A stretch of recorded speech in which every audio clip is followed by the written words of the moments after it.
Ladies and gentlemen, distinguished guests, I welcome you back to the first of our afternoon sessions. The security situation in Europe has not been more serious in a long time. That is why on our next panel, Enhancing Europe's Defense Capabilities, Challenges and Opportunities, we will discuss defense and how to enhance Europe's defense capabilities. I welcome Mr. Ivan Anušić, Deputy Prime Minister and Minister of Defense of Croatia, as our keynote speaker. Please.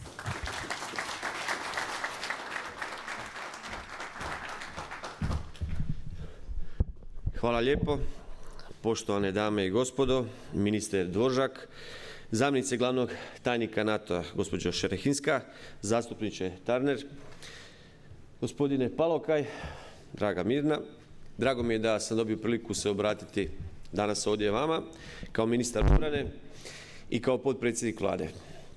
Europska situacija, i ne samo europska situacija, nego svjetska situacija, nas je na neki način natjerala da počnemo promišljati o nečemu čemu realno, iskreno moramo si priznati, 20-ak godina Europa nije razmišljala. A to je ugroza sigurnosti, to je obrambena industrija, to je vojska, to je generalno obrana cijelog našeg kontingenta. Kao članica NATO i članica Europske unije, Hrvatska se naravno osjeća bitnim u tome, ima svoj zadatak, ima svoju obavezu i ona će nju ispuniti.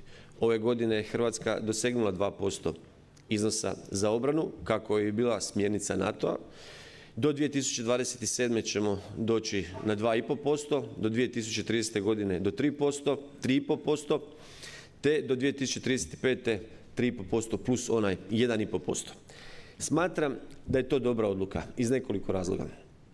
Kao što sam na početku rekao, 20 godina nismo ulagali u sigurnost. Mislili smo i razmišljali smo da je mir sam po sebi se smatra kao takvim da je tu i da ga neće nitko ugroziti. Razmišljali smo isključivo o investicijama koje su bile vezane za luksuz, za naš bolji život, za veće plaće, za veće investicije, potpuno zapostavljajući obranu.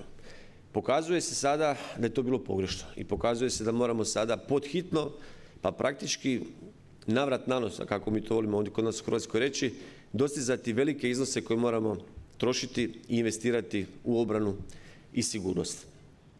I tu dolazimo do ključnog problema, po meni. I o tome je zato dobro ovdje razgovarati i dobro je da smo ovdje svi zajedno.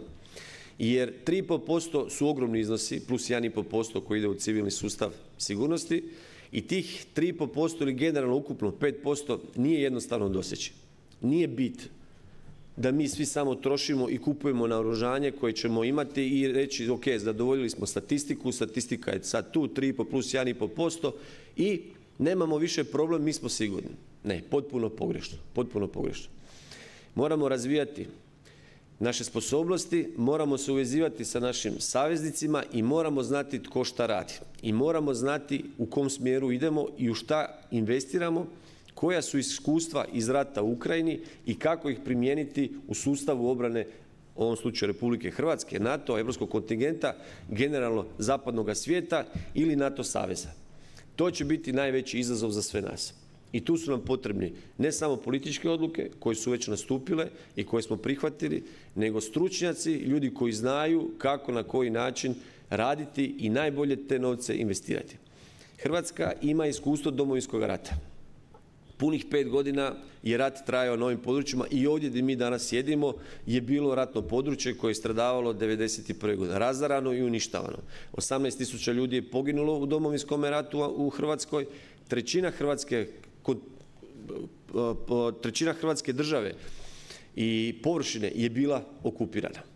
1995. godine mi smo to jednom akcijom koja je trajala vrlo kratko riješili u vrlo brzo vremenu i danas se ta akcija proučava na mnogim vojnim učilištima diljem svijeta. Zbog čega? Zato što smo u ta 4 godine, kao što je sada Europa pokušava i želi to napraviti, bili prisiljeni se pripremati za obranu, za oslobađanje vlastite države, jer jednostavno drugog izbora nije bilo. I narod je bio toga svjestan, imali smo politički konsenzus oko toga, uspjeli smo to napraviti i riješiti stvari u korist Republike Hrvatske i hrvatskog naroda. Tada se ratovalo na način da smo prvu godinu dana praktički improvizirali rat. Imali smo embargo na oružje, nismo imali nikakvog naoružanja, niti ikakvog vojnog iskustva. I uspjeli smo pobijediti tada 3. ili 4. vojnu silu u Europi. Danas, iskustva iz Domovinskog rata mi možemo primjenjivati u ovim modernim načinima sukoba i modernim ratovima, ali ne u potpunosti. Danas, sve ono što vidimo, nažalost, i učimo iz toga, je rat u Ukrajini. Nove tehnologije, novi načini ratovanja, novi odnosi snaga i potpuno novi sustavi obrane, ofenzivnog i defanzivnog napada, to jest ofenzivno-defanzivnog sukoba na teritoriju Ukrajine. I iz toga se treba u ovom trenutku najviše naučiti. I zato smatram, sve ovo što činimo i radimo je odlično. NATO je postavio odličan okvir i svi ćemo se kao takvi toga i držati. Pokazujemo zajedništvo, što je vrlo bitno, na što Rusija i oni koji u ovom trenutku nisu na političkoj liniji kao i mi, je zasigurno misle da nećemo postići suglasnost, da nećemo postići savezništvo, da nećemo postići suglasje. To smo uspjeli učiniti, to je bio prvi preduvjet da krenemo dalje. Politička odluka od 5% je drugi korak bio. Treći korak je tih 5% raspodijeliti u sustave obrane, sigurnosti, naoružanja koji će moći na pravi način odgovoriti u slučaju bilo kakve ugroze. Tu je ključ sada ovih novih koraka i tu trebamo naravno imati pomoć stručnjaka, iskustava iz Ukrajine, iskustava iz ratova koji su nažalost na ovim teritorijima bili puno. Vrlo kratko ću se samo još referirati na situaciju u jugoistoku Europe gdje mi pripadamo i gdje mi danas ovdje sjedimo. Velika opasnost eskalacije sukoba, velika opasnost od političkog nestabilnosti koji ovdje već od 90. godina bez prestanka sa većim i manjom amplitudom postoji. Imali smo nekoliko ratnih sukoba, rat u Hrvatskoj, rat u Bosni, rat na Kosovu, pa i rat u Sloveniji. Ti ratovi su iza nas, ali političke nestabilnosti su dalje ostale. Na to moramo svi, i tu apeliram ponovno na naše NATO saveznike i na sve, da se obrati pažnja na Kosovo, da se obrati pažnja na Bosnu i Hercegovinu i da se obrati pažnja na situaciju koja može vrlo lako eskalirati i vrlo lako postati slična onima 90-ima. Da je Rusija uspjela u onim naumima, u onih prvim mjesecima sa Ukrajinom, to je da je potpuno okupira, to je da je preuzme, sukob bi se preselio, budite uvjereni, na ovaj dio Europe i na ovaj dio jugoistoka Europe. I zato moramo biti svjesni i preventivno djelovati, ne samo djelovati na način da saniramo ono što se već događa, nego preventivno da se ne dogodi ono što u ovom trenutku prijeti i ovoj regiji, a što je nedavno prijetilo i Ukrajini.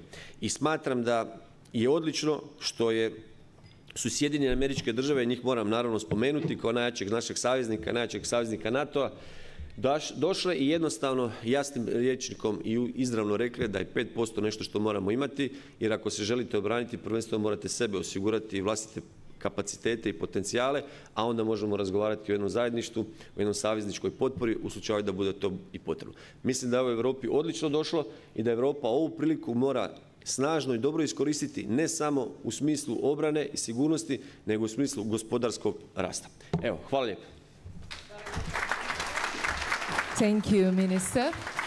Ladies and gentlemen, let me introduce the moderator of this panel, my colleague journalist, Mr. Augustin Palokaj from Jutarnji list.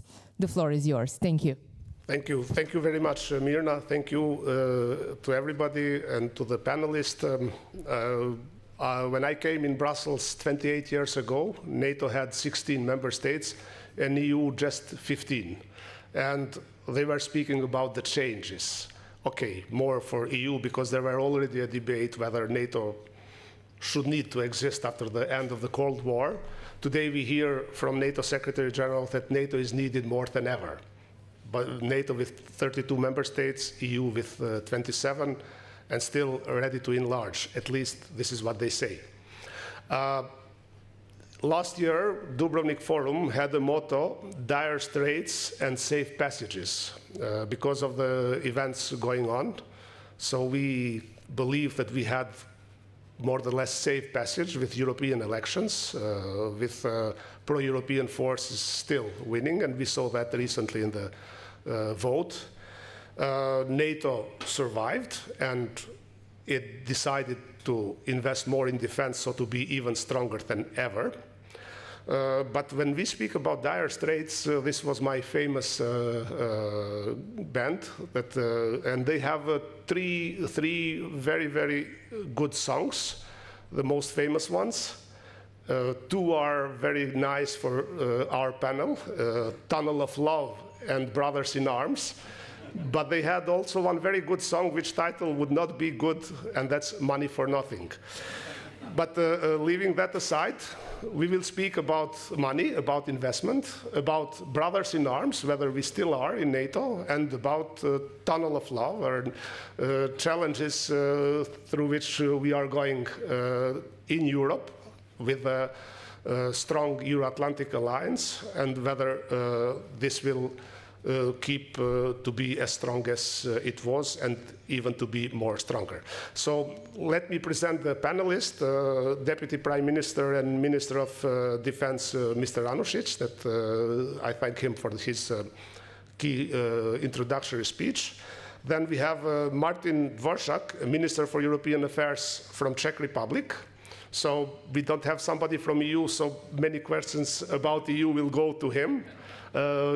He represents his country in the meetings called General Affairs Council, so they tend to be informed about everything.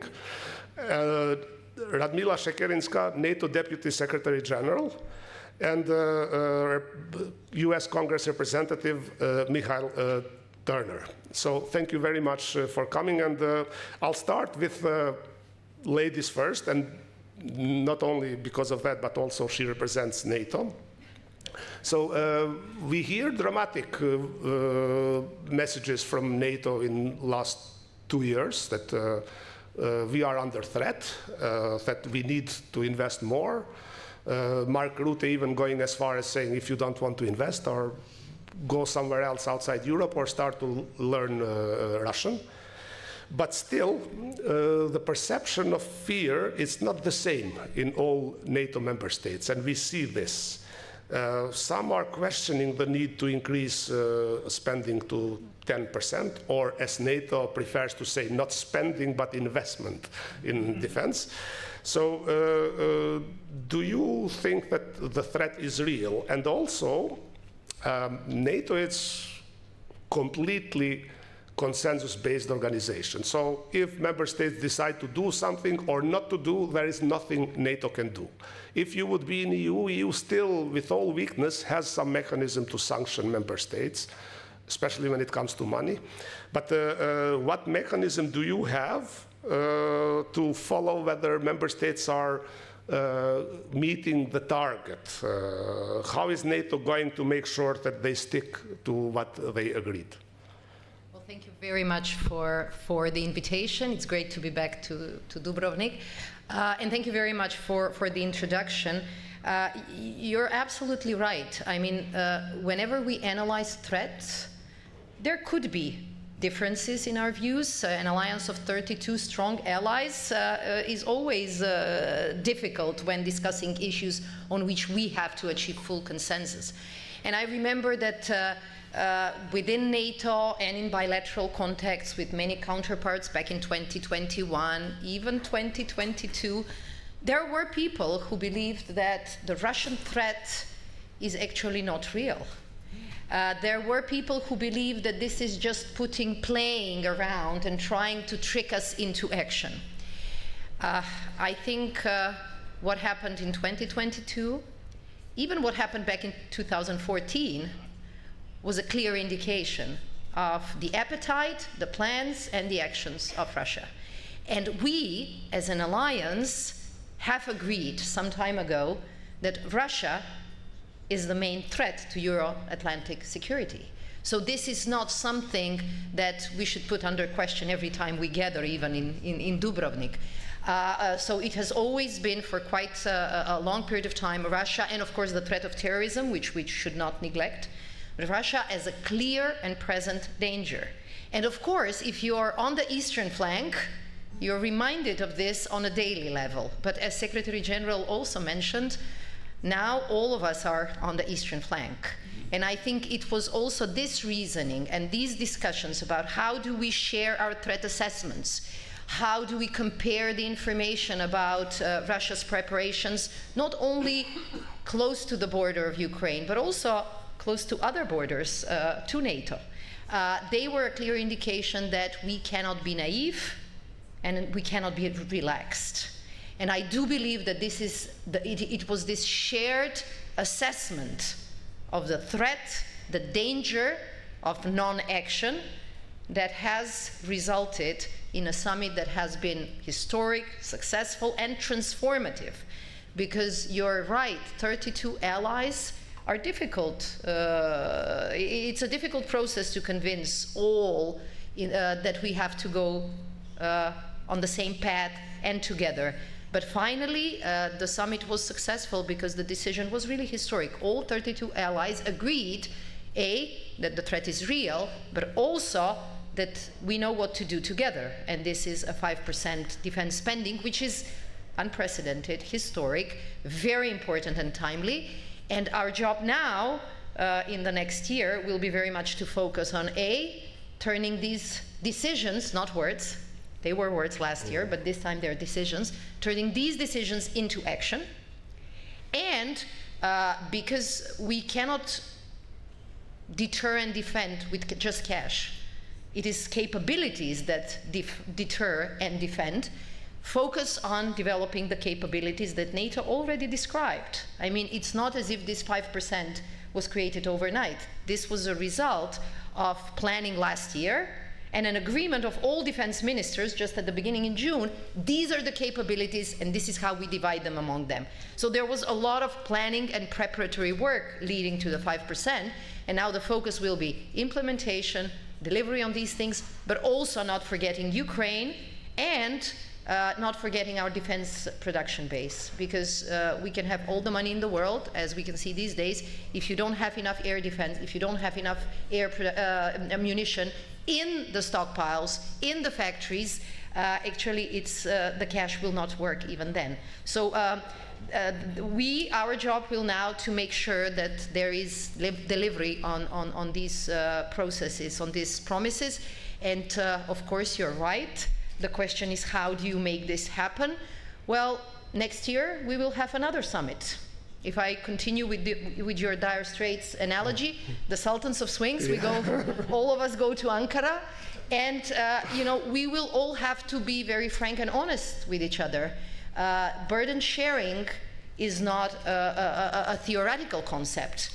If we are to show unity and solidarity, all of us has to respect the responsibility of chipping in and stepping up our defense spending.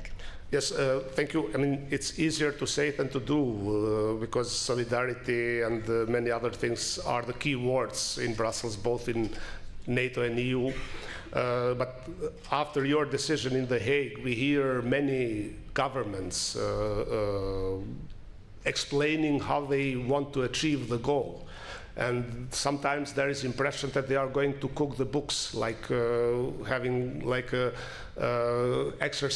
accounting exercise, presenting some projects that are not necessarily military or defense related as a defense projects, such infrastructure. It's very, very difficult today to have a limit what is defense and what is not, and then also having some projects like in civil protection. Even NATO has this, I think it's the longest acronym, it's Euro-Atlantic Disaster Response Coordination Center, which can deal with firefighting, with civil emergency and other things. So how flexible can member states be in meeting this 3.5 and 1.5%? Of course, most of the attention during the summit went to these nice rounded numbers, right? 5%, the wording on Russia, the wording on Ukraine, this was the attention. But a bit hidden from this public debate was a lot of preparatory work by delegations in NATO. So on the 3.5%, we did not have that much negotiations because this has already been done in 2014. The definition that we had for defense spending for 2% in Wales will now be used for 3.5%. And even more, because capability targets are agreed.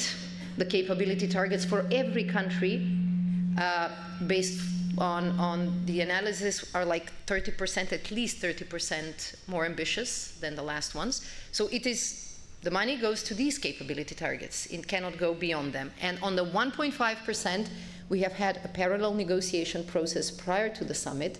So there is a clear document agreed among all allies what kind of expenses can be seen as acceptable for the 1.5. So it's not infrastructure, it's military mobility infrastructure. So it's, you have to have the tanks, you have to have the troops, but you need to have them at the right place, at the right time. And for this, you need some military mobility readjustments. Also issues such as defense industry base, some issues of resilience and cyber, but it is quite, I would say, a well-detailed document that was fully agreed. So now the reporting will continue. But the reporting in the last 10 years was also done with a lot of scrutiny and a lot of honesty between allies. So yes, some countries will be quicker probably, but as with the Wales pledge, at the end, they were all there. One of the points in the declaration, and it was also later in the EU summit statement, was a cooperation between EU and NATO. Now, I think it's only 4 EU countries that are not in NATO, but they are surrounded by NATO, so pretty Austria and some others. How will coordination with the EU go to avoid this duplication? Because even in the EU, they say that NATO is the main pillar of Euro-Atlantic security for the future. So how will you avoid duplication with the European Union, while you also need many EU decisions for EU member states of NATO to meet their targets? Because when we say that NATO has to build its capabilities, we mean European part of NATO, because at the end of the day, everything was due to this huge imbalance in capabilities, with US investing 2/3, if I'm not wrong, of all NATO investment, while all 31 others only 1/3. So how do you cooperate with EU now, and how do you see this in the future? We see NATO and the EU as really indispensable partners. And as you say, no duplications. More cooperation is definitely useful for both NATO and the EU. This is why we have had the EU leadership at the NATO summit. We have had the meetings with Ukrainian colleagues, with Ukrainian president, Ukrainian minister, and the EU. Where we focus on is our strong side. So, as you said, NATO will remain the cornerstone of collective defense. The transatlantic bond, the unity. On the other side, the EU comes in especially in support to the new defense investment pledge, because of the rearm initiative, because of the policy that will practically pump up 800 billion euros in defense industry and defense investment. And there is a second element where we need to work also hand in hand, and this is also issues of resilience. So on many of these issues, cooperation on protecting critical undersea infrastructure, on issues such as cyber, there are quite a number of tracks where we cooperate, but especially on increasing our defense production base. What we do in our communication and dialogue with the EU, we try to appeal again and again that we cannot afford barriers in our defense industry base. That now, as we all compete for, air defense and ammunition and the new jets and the new tanks, what we need is more cooperation between the defense industries on both sides of the Atlantic.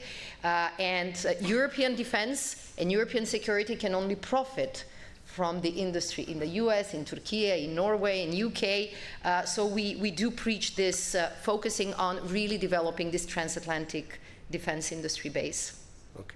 Thank you very much. Now Madame Shekerinska, let's hear what's the view from other side of Atlantic. In Europe, we hear that unpredictability, it's the best word to describe US administration at the moment. So we always look for repetition of guarantees that U.S. will stay engaged. So do you foresee any change in U.S. presence in Europe in general?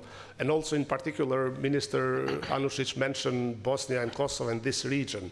We hear from NATO that there are no signals of change, but still we would like to hear from the United States whether any dramatic change or big change is foreseen for the future.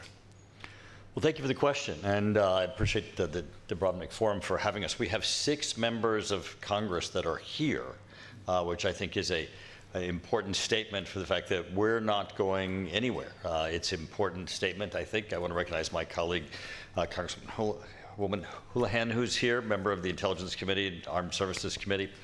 Appreciate your convening this forum. It's our strong statement of our commitment to the Transatlantic Alliance, the importance of NATO, the importance of, obviously, the bilateral relationship with Croatia, and obviously the importance of the issue of the Balkans to us.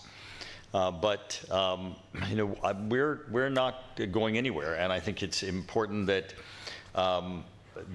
we're just coming off of the NATO summit and what was occurring there. It was great hearing the Deputy Secretary General's comments about the accomplishments there. I think the Secretary General deserves a tremendous amount of credit for what occurred. President Trump really, both from his first term and in the commitments that he made in his second term, really led to the accomplishments of not only the strong commitment of the United States, but also then the strong commitments of Europe. I mean, President Trump said that the United States was not going anywhere, that the United States had a strong commitment to NATO. If you look at his first term, he left NATO in a stronger position than when he got it, not only with the stronger investment from the European partners, but also from the United States. More troops in Europe, more investment on the part of the United States. But he called on Europe to step up to the plate. Now, many, as the Croatian defense minister has said, many presidents had done so, had made that call, but he had seen during his first term an unprecedented accomplishment of European nations making that investment in NATO, in their own defense. And then the accomplishment that just occurred at The Hague, which is a collective accomplishment of the investment of this mutual alliance, this mutual defense, is something that really we should all celebrate. Of this 5%. Remember how we all struggled with the 2%? I mean, when Wales occurred, everyone left Wales not championing, oh, we've made this historic commitment to Wales, but really everybody hemming and hawing and trying to weasel their words as to how they were going to go back to their own parliaments and accomplish it. But in The Hague, people have left with the political commitment as to what they're going to go do and how they're going to accomplish it, with the strong commitment to NATO. And I think that is where everyone can have the strong understanding that President Trump and the United States are not going anywhere, because that commitment to the alliance is strong. And I think you see it in the personal relationship between the Secretary General and President Trump. It's great to see the Secretary General and President Trump have such a strong personal relationship. Now, with respect to the Balkans themselves, my first time here to Dubrovnik was my first trip to the Balkans. During the Clinton administration, I was the mayor of Dayton during the Dayton Peace Accord negotiations, and I was with Commerce Secretary Mickey Cantor in the follow-on trip in the economic mission, and the follow-on trip to the tragic Ron Brown economic mission here. And as mayor, my community twinned with Sarajevo and Zagreb as we worked with USAID and the building of democratic institutions.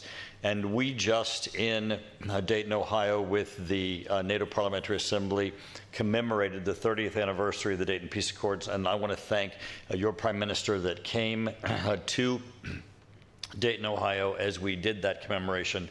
Croatia has a lot to celebrate in what they've accomplished in that 30 years in building an unbelievably strong economy, both in their membership in NATO and in the EU and the Balkans themselves.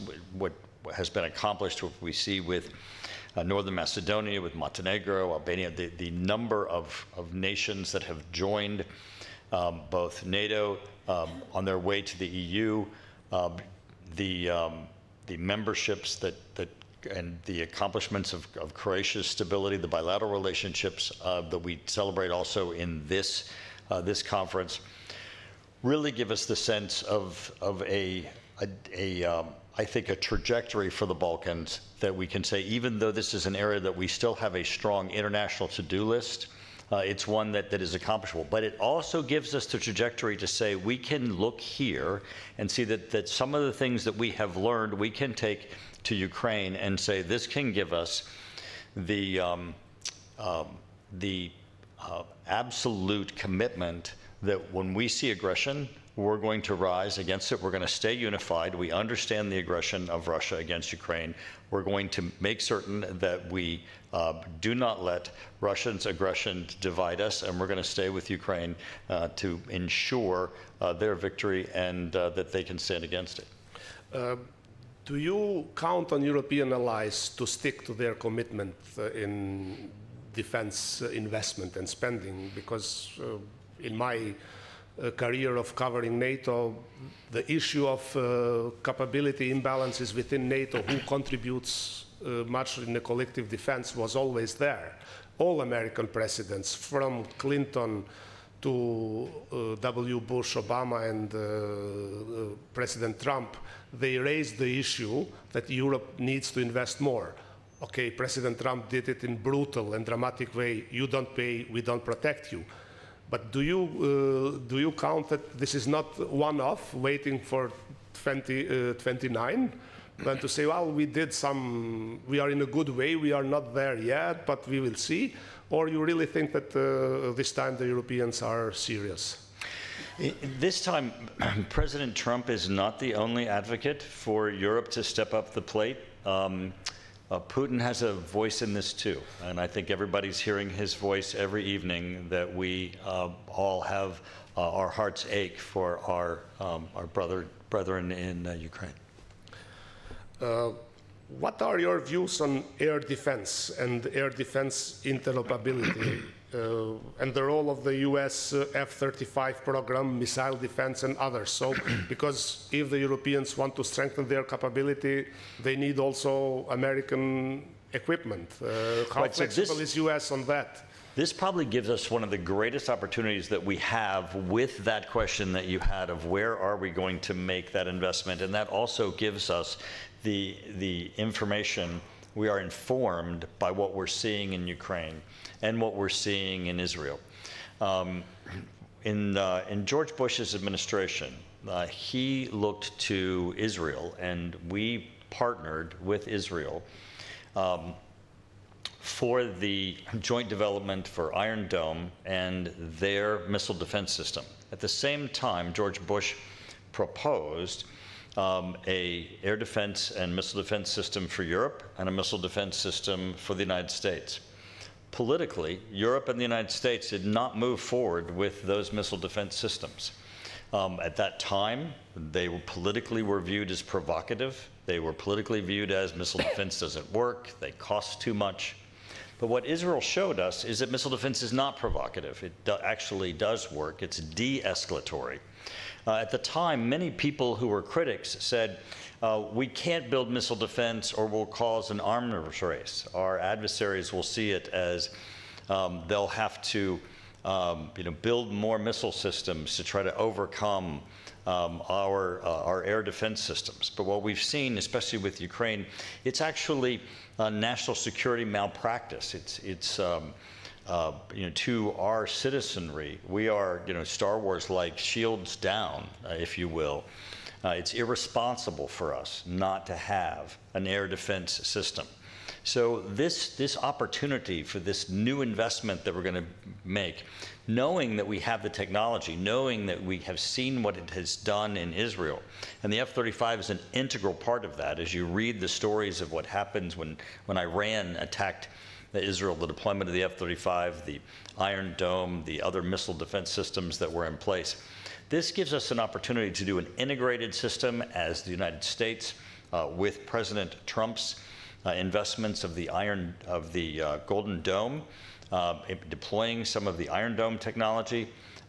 Europe has an opportunity to join with the United States to say our adversaries have already invested in advanced missile defense systems that threaten our populations, and we need to invest in advanced missile defense systems to protect our cities, to protect our economies, and to protect our citizens. You mentioned Ukraine. One of the lessons from Russian aggression and the impressive way how Ukraine is defending itself was the use of drones.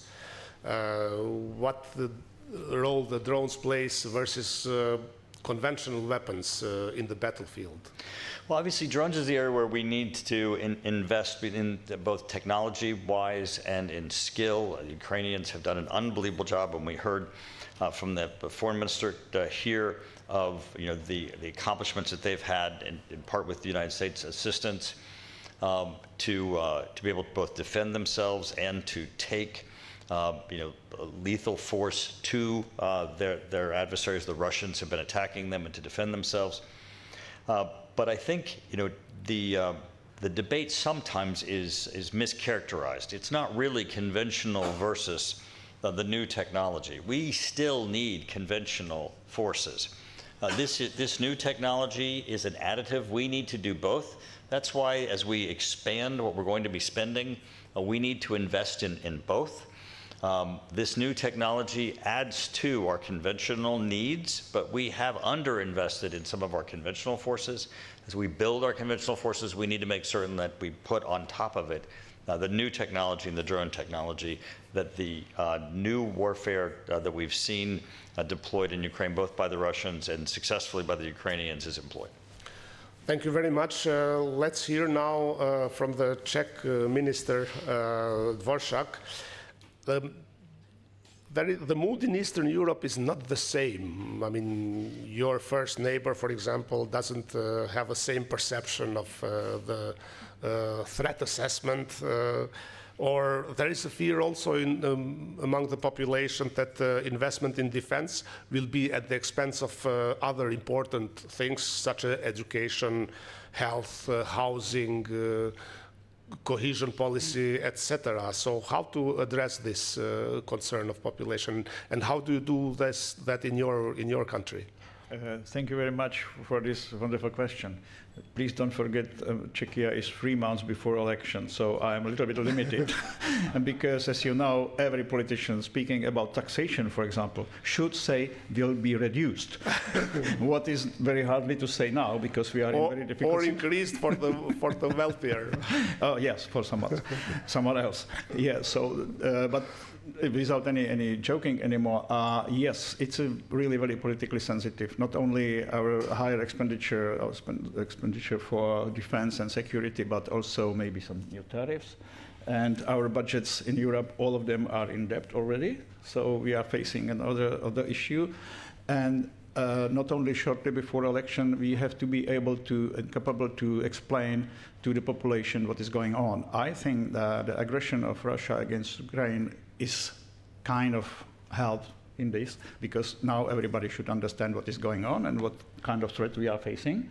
And by the way, thank you, Congressman. I'm really very happy to hear that America is not leaving, because for sure Europe is at the moment definitely not ready, and we are still obliged, and we are connected with your support. We cannot survive without American presence in Europe. What is reality? And I absolutely agree with your position that wake up, Europe, it's on you already. So we have to be able to protect ourselves, maybe with your support and help for the moment. But what everything is saying that we really need to spend much more money for defense and security. 3.5% is not so bad if you are speaking about 31, 33, something like this. So for us, it means at the moment maybe to increase this expenditure for 0.2% of GDP every year. So we can manage somehow. But what we could do as a politicians, not only to try to explain that the very simple message is, okay, we should protect our health, we should protect our schools, we should pay more for education, for pensions and everything. But in case our country is bombed like Ukraine or Chechnya, look at the pictures. What can we protect then? So first of all, we have to protect the country, our security, our defense. And then we should develop other programs. This is a very simple priority, hard to explain, of course, because some of people still are more looking for some bread than for some weapon.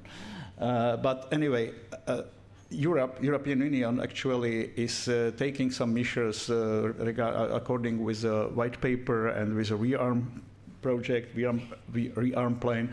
I think finally there is a change of some kind of attitude towards the defense industry. It was kind of dirty business to finance the defense industry. Now we have a new rules for banks, not only state banks, but also the private banks are now changing the mind, changing the policy. It's not anymore forbidden to support and to finance this kind of industry.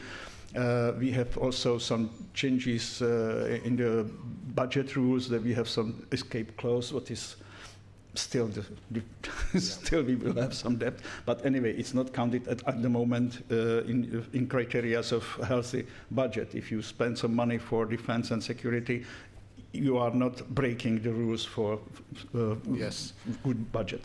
So all of this we have to explain, and then also we have another issue, which is that. We cannot forget about the future of the planet. I'm speaking about environmental and climate changes. This is also a very costly issue. But once again, what could we protect in the nature, in the environment, if we don't have the country safe? So this is also the question of security. And I could imagine that maybe some issues mentioned in Green Deal will be reduced and the money will be used for defense. So I believe we can survive even 3 months before election. You sit in the General Affairs Council of European Union. There was one of former presidents of European Commission with very good sense of humor, Jean-Claude Juncker, when he said that the small group of few chickens looks like military battalion compared to EU army. So he wanted to explain how weak EU is in the defense plan. Things have changed since then. Now Prime Minister Plenković mentioned that next week the Commission will present the proposal for multi-annual financial framework. So, I mean, my experience is that this will be the most important battle within European Union. The previous one that was for actual time period focused on Green Deal. Now there is a say that defense will be new Green Deal for the future. How much do you expect that defense will figure in this proposal and in the future financial framework? We still should wait until 16th of July, but as far as I know and I have information, and also I had the opportunity to speak to Commissioner Serafin, which is in charge for MFF, and I think he will extend defense expenditures. The trouble is the political debate, because many states, many countries will ask to spend less for defense and to keep cohesion and agriculture policy, etc. But from recent my knowledge, I think there will be a huge accent on defense. I'd like to say one thing, and it is we were taking for too long time something what could be called as a peace dividend. We didn't spend so much what we should, and now we are in debt, and we have to cover this hole as soon as possible. So, as I already said, or as maybe I just meant, the defense is actually the highest priority, which is over everything. We have to spend as much as we are able, of course, keeping some kind of social peace, keeping the population in good mood as much as possible. But mentioned several times already, we are facing brand new situation after aggression of Russia against Ukraine. We now know that there is some power which is not ready and willing anymore to respect the world order it used to be and what we have using from the Second World War. And this is for me a very clear message. Now the times are changing, and once again, thank you, Congressman, that you declared that America is not leaving us behind. Thank you, Minister. Now let's go back to Deputy Prime Minister Anušić. How do you, I mean, we will look into Croatian example. How will you balance and streamline those 3.5% and 1.5%? What is the focus of Croatian investment in meeting this objective? Da, kad govorimo konkretno šta će Hrvatska trošiti, u kom smjeru će ići, mi upravo sada donosimo detaljan plan razvoja i strategiju razvoja oružanih snaga i ona je upravo u parlamentu. Ta dva ključna dokumenta. Razvijat ćemo se prvenstveno u onim sposobnostima koje smo u ovom trenutku iskoordinirali i sa našim saveznicima u NATO-u, a i generalno promatrajući naše potrebe. Prvenstveno protuzračna obrana koja je u ovom trenutku svakako jedna od ključnijih i bitnijih i tako je pokazano na kraju krajeva u ovome ratu u Ukrajini, elektronična i kibernetička zaštita, što je u ovom trenutku također vrlo bitno. Besposadne letjelice, dronovi i sve ono što je u ovom trenutku pokazuje se na bojištu Ukrajine kao presudno i kao vrlo bitno. Zato sam i na uvodu i rekao da ta iskustva koja imamo i koja možemo sada promatrati u Ukrajini su nevjerojatno važna, bitna i vrijedna za sve nas koji smo, posebno nas koji se nalazimo na istočnom krilu NATO-a. Kad govorimo o 1,5%, govorimo o civilnoj sigurnosnoj infrastrukturi koja može koristiti dual use, jer možemo je koristiti kao civilno, a možemo je koristiti kao vojno. Tu svakako dolazimo do prometnih koridora koji će se koristiti, koji se koriste strategijom za pokretanje i izmještanje trupa NATO u slučaju bilo kakvih prolazaka i potrebe izmještanja. Tu su i željeznički koridori i cestovni koridori i zračne luke. Govorimo o vojarnama, govorimo o podaktovnim centrima, govorimo o sustavima uzbunjivanja zaštite koji se u ovom trenutku koriste za civilnu zaštitu i službe unutar civilne zaštite. Znači, to je jedan široki spektar svega od skloništa za civile, pa atomskih skloništa, pa i sve dalje. I to će se na neki način, taj 1,5% će se moći uklopiti u vrlo široki spektar sigurnosne infrastrukture koju ćemo moći koristiti u tom dual use-u, kako se to voli reći, gdje će se moći koristiti i civili u generalno svakodnevnom funkcioniranju, ali generalno i cijelo gospodarstvo, ekonomija i promet i svi koji će koristiti te infrastrukture. Ono što bih još naglasio kad govorimo o ovim 3,5%, naglasio sam protuzračnu obranu, kibernetičku elektroničku zaštitu, naglasio sam sustave protuzračne obrane i sustavi besposadnih letjelica. To je nešto što u ovom trenutku Hrvatska planira, razvija i priprema uzima. A ono što smo već do sada na neki način osigurali za potrebe oružanih snaga, to su svakako višenamjenski borbeni zrakoplovi koji su već u potpunosti u funkciji i operativnim sposobnostima u našem hrvatskom ratnom zrakoplovstvu. Govorimo o tenkovima Leopard, govorimo o Hajmarsima, govorimo o Barjaktarima, govorimo o Bradleyima, govorimo o Hrvatskoj ratnoj mornarici i u ovom trenutku iskazu interesa 15-ak zemalja NATO-a koji su spremne isporučiti 2 korvete za potrebe Hrvatske ratne mornarice. Niz drugih još većih ili manjih nabava i projekata istaknuo bih haubice Cezar i sustavi besposadnih letjelica. Želim naglasiti da, a to sam rekao i uvodno, da nije smisao samo kupovati. I Hrvatska ne želi samo kupovati i ići na tržište Europe i svijeta i kupovati naoružanje s kojima će biti hrvatske oružane snage opremljene. Mi želimo proizvoditi. I ovih 3,5% plus 1,5% je uglavnom u javnosti i u političkom kontekstu se problematizira, jer se pita Da li će se uzeti poljoprivredi, da li će se uzeti zdravstvu, da li će se uzeti nekome trećem. Ne mora se nikom uzeti, čak se od toga može i dati. Zašto? Zato što ekonomija i gospodarstvo, biznis koji se može razviti na obrambenoj industriji je nevjerojatno profitabilan, uvijek je bio profitabilan, a u ovom trenutku je ekstra profitabilan i potražnje su enormne i ogromne.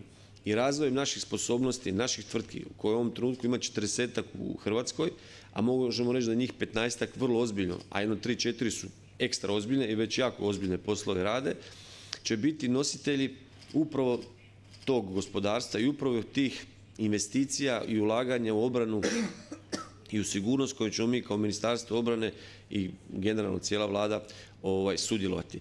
Hrvatska u ovom trenutku ima jako dobru gospodarsku situaciju i usponu smo što se tiče, to je kontinuiran jedan uspon i ekonomski i gospodarski i nemamo problema u ovom trenutku pratiti tu dinamiku koju smo si zadali i kao što sam rekao 2027. 2,5%, 2030.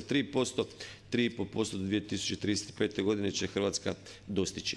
I u tom smjeru ćemo nastaviti, politički konsenzus zato imamo što je vrlo bitno, a imamo ga zato što smo okusili na vlastitoj koži nedaće koje, nažalost, Ukrajinci sada osjete na vlastitoj koži i generalno ljudi razumiju šta znači obrana. I nadovezao bi se malo i na ministra koji je rekao da ako ne budemo gradili i radili kvalitetnu jaku obranu i bili sigurni kao zemlja, ne vrijedi nam graditi niti vrtiće, niti bolnice, niti nekakve druge gospodarske sustave i infrastrukture, jer će oni biti uništeni u slučaju naše ugroze. Znači moramo postati svjesni svi zajedno da mir se više ne podrazumijeva sam po sebi, da imamo zemlje koje su spremne napasti druge neovisne, samostalne zemlje, uzimati njihov teritorij, ubijati njihov narod i biti netko ko želi i korak dalje. Želi jednostavno nametnuti svoju politiku, svoju namjeru, ne samo toj zemlji u slučaju Ukrajine, nego cijeloj Europi i cijelom svijetu na kraju krajeva. I zato, ako ste snažni, jaki, organizirani, spremni na ono što je izazov i to ukomponirate u vlastitu proizvodnju i vlastito znanje, vlastite tehnologije, budite uvjereni, niti gospodarstvo će trpiti, niti ćete trpiti bilo kakve ugroze, bilo čega. Postoje zemlje svijeta, da ih ja sad ne nabrajam ovdje, kojima nikom živo ne pada na pamet ih napasti. Nikom živo ne pada, a imaju neprijatelja koliko god hoćete. I niko se ne osuđuje niti malim prstovima. Zašto? Zato što znaju da to ne smiju napraviti, da će dobiti nazad i znaju da će se polomiti zube već na granici. Vidite, to mora biti NATO, to mora biti europski kontinent, to naravno mora biti i Hrvatska unutar tog cijelog NATO. A u tom smjeru idemo. Da, hvala.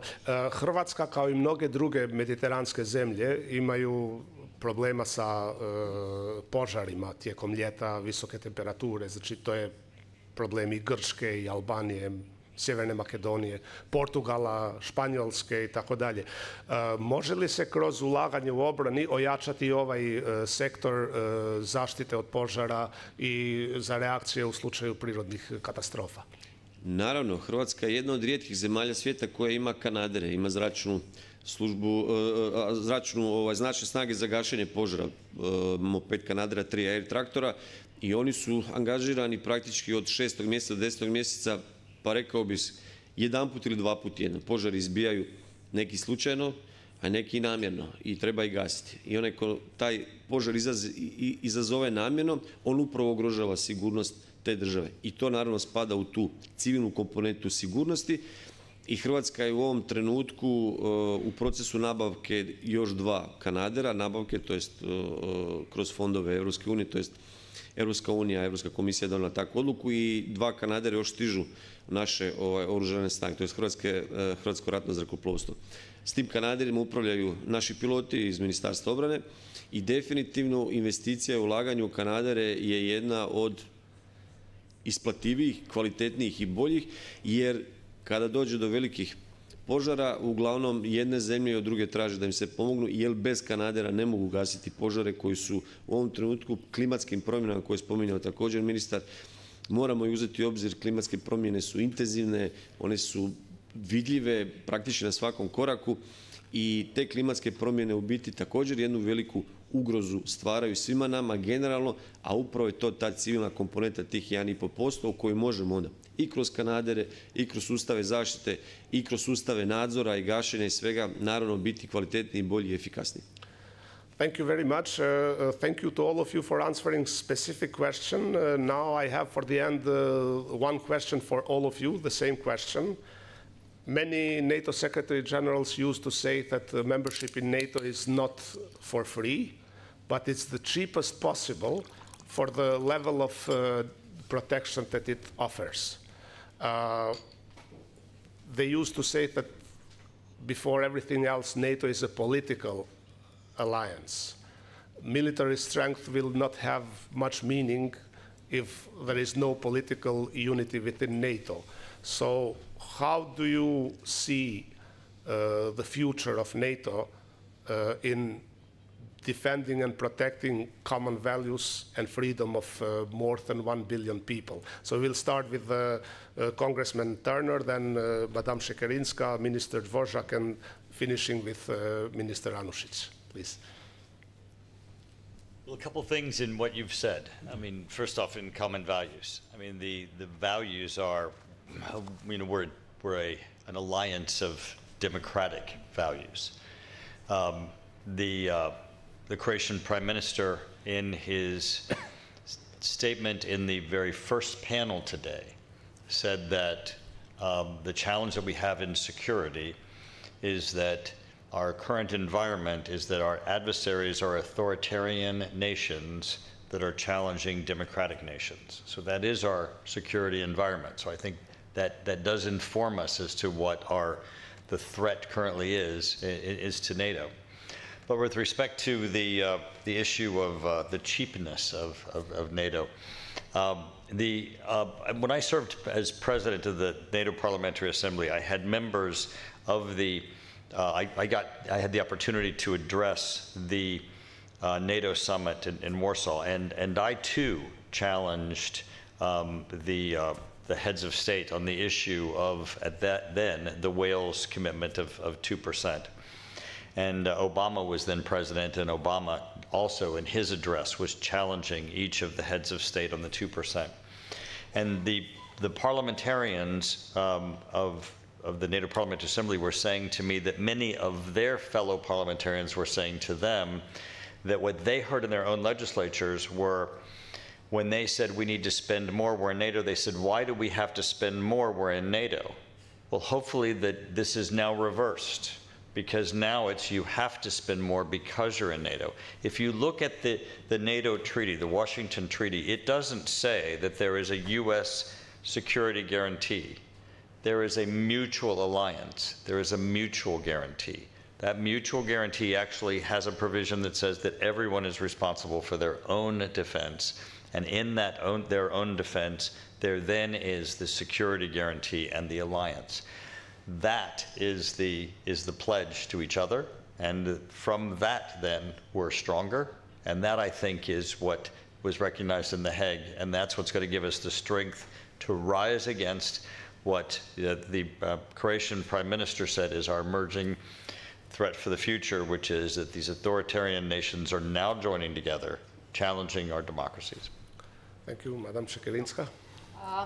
Well, going from values to action, because this is transatlantic unity was really seen in action when we were in The Hague, and that was very important. It has become clear that after so many decades of peace, it's very difficult to, in a way, turn a corner.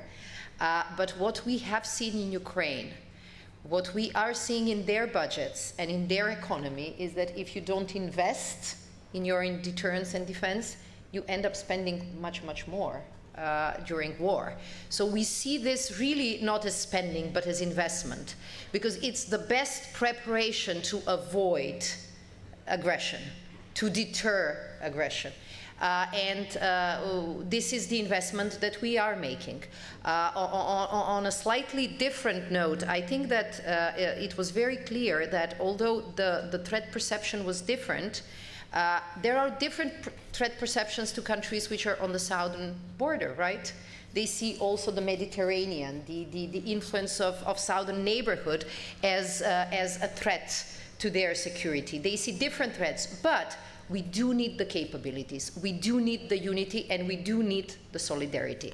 So what we have done is really a transformative summit that aimed to make NATO really stronger, fairer, and even more, as we say, more lethal. Not because we want to be an aggressive alliance, but because we really want to deter any potential aggression. And the discussion about a fair burden sharing has been there since the beginning of the alliance. I remember at the Munich Security Conference, I used the words of JFK, asking practically the same thing, that Europeans need to do more. And then I was reminded by colleagues that it wasn't Kennedy who raised it first, it was Eisenhower. So it's a tale as old as time, at least in NATO time frame. But I believe that, as the minister mentioned, some countries do remember war more. And to our public, you know, it strikes a chord. When we say, without security, all that we do becomes nothing, we are not lying. We are speaking the truth. So the only way we can deter, the only way we can avoid war on the European continent, in the Euro-Atlantic area, is by being strong enough to change the calculus of our adversary. What we did in The Hague was heard across the alliance. And yes, we have debates in Parliament, and yes, we have debates and questions by journalists. But the most important message was the message that was sent to Moscow. The most important message was the message to Putin. It was also the message that our other adversaries and our competitors also get it. And this is when really action speaks louder than words, and this is why we have to keep that action focused, and we have to make our commitments turn into reality. Thank you. Minister Dvorak. Let me be a little bit personal. I remember myself 26 years ago when Czechoslovakia entered into NATO, and since that I felt we are protected, I thought, forever against any aggression from Russia and any other bad guys. And I really believe that I can stay in this mood for the rest of my life, and even for the rest of the life of my kids and grandchildren. On the other hand, we have to be fair enough in Europe and take our part of responsibility, because we were not fair, and it's fair to say that now. And it's on us, Europeans, to keep our obligation as fair as possible. And I believe this is the future of Europe. I don't need to repeat what is already said, but I think this is something for me. For me, NATO is a protection of freedom and democracy forever. And the strongest one what I can imagine. Thank you, potpredsjedniče. Da, evo ja ću se nadovezati. Ja smatram da je NATO vojno krilo demokracije generalno. I ja ga tako promatram i tako gledam. Zajedništvo u NATO i zajedništvo NATO-a nema alternative. Nakon toga bi, po meni, i politički svaki drugi kaos nastao cijelom globalnom svijetu. Naravno da u NATO-u uz toliko broj članica imate one zemlje koje možda ne misle isto. Ne misle iz raznih razloga. Neke možda zbog političkih svojih odluka, neke zato što se uopće ne osjećaju ugroženim. Recimo, Portugal i Španjolska, recimo te dvije države. One su daleko, jako daleko su od tog sukoba, daleko su od svih tih događanja i naravno da je njima njihovoj javnosti puno teže objasniti zbog čega trošiti 3,5 plus 1,5%. Ali alternativa NATO-u ne postoji. Ovo što se dogodilo u Ukrajini može se dogoditi danas sutra bilo u kojoj zemlji. Ja sam uvjeren da Rusija nikad ne bi krenula na Ukrajinu da je znala dvije stvari. Prvo, da će nakon 3,5 godine praktički ostati na granicama gdje su i krenuli, da nisu uspjeli slomiti ukrajinski narod i ukrajinsku obranu. I drugo, da zasigurno ne bi napali i ne bi krenuli prema Ukrajini, da je ovo što je gospođa Šekerinski rekla, smo mi u Hagu uspjeli donijeti svi zajedno odluku od 3,5 plus 1,5% i pokazali zajedništvo NATO. Oni su upravo računali na te dvije stvari. Da će Ukrajina neće se uspjeti obraniti i da će pasti u 2-3 tjedna, da će promijeniti politiku i staviti svoju vladu i da će se NATO eventualno u slučaju toga u potpunosti raspasti i da neće biti spreman zajedno stati i braniti te naše vrijednosti. Upravo te dvije stvari su njih razočarale i ostavili su ih tamo gdje su, a tamo će i ostati. I zato alternativa zajedništvo unutar NATO-a i alternativa unutar nas, zapadnih zemalja, demokratskih zemalja, zemalja koje baštine ove vrijednosti i žele ove vrijednosti imati, nema alternative. A posebno kad govorimo o sigurnosti. Svi mi koji smo prošli rat, spremni smo dati i 10 puta više, samo da više nikad ne čujemo uzbunu za opću opasnost ili za zračnu opasnost, da ne čujemo da padaju granate po našim kućama i da ne slušamo o onima koji su ostavili svoje živote i koji su danas poginuli i sutra koji će vjerovatno otići na front pa ćemo dobiti vijesti o njima da su poginuli. Zato sigurnost na prvom mjestu, ali sigurnost kroz gospodarstvo koje može biti izuzetno poticajno i za gospodarstvo i za samu državu, jer praktički svi oni koji su protiv tih 5% to spominju upravo zbog trošenja i troškova i uzimanja novaca iz, ne znam, iz zdravstva, iz kulture, iz prosvjete, iz poljoprivrede. Ne, ajmo napraviti upravo suprotno. Idemo od obrane i od proizvodnje obrambenoj industriji napraviti novi gospodarski iskorak generalno i u Hrvatskoj, ali naravno i cijelim zemljama NATO. Yeah. Thank you very much. Thank you very much to all of you for your contribution. I see there that we are just 2.5 minutes over time. This is what the referee can add in the sport. So thanks a lot, and thank you for following this. I invite you to follow the other very interesting panels that are coming up. Thanks a lot. Thank you very much. Thank you, Augustin. Thank you to all panel participants. Ladies and gentlemen, we will have a short break and meet again at 2:30. Thank you.